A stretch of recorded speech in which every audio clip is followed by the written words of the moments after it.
नमस्कार मैं स्वागत करुच्ची तुलसी क्षेत्र न्यूज सर्विस को पुणी देखा मिली असहायर करुण कहानी रक्षक एटी भक्षक साजी असहायर सहारा हेब कि आज्ञा हाँ एमती एक अभावन घटना घटी कटक जिला पदा गाँव में झीटीर ना लिजा को एक तरफा भल पाउथिला पुओ अशोक राज झील राजी नहेबारु पुओ एक तरफ भल पाउथिबा झीर सांग को कौन प्रकार प्रलोभित करी लिजार खबर रखुला घरे केही नथिबार खबर पाई लिजा घरे पहुंचीथिले एवं केही नथिबार सुजोग नहीं लिजा को जीवन मारी टांगिकी घटनास्थल फेरार हो जाइछन्ति। लिजार माँ घरे पहुंची देखे तो झील लिजा फांसी रे झुलुछि निजको संभाली न पारी पड़िसा लोकंकु डाकिथिले तापरे थाना अधिकारी को जाई अभियोग पत्र देइथिले किंतु थाना अधिकारी असहाय माँ हराइथिबा ता झील को संतान देवा परिवर्ते अश्लील भाषा रे गाली गुलज करी विदा करि दैछन्ति।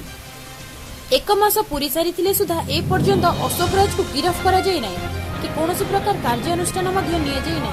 तेबे एथिरो स्पष्ट प्रमाणित होइछि थाना अधिकारी प्रचुर परिमाण रे टंका नै चुपचाप होई जाइछन्ति। एठी असहाय को न्याय दउछि कि देखिबाको बाकी रहिला 14 रु आदित्य प्रसाद को रिपोर्ट टीएमएस न्यूज। धन्यवाद।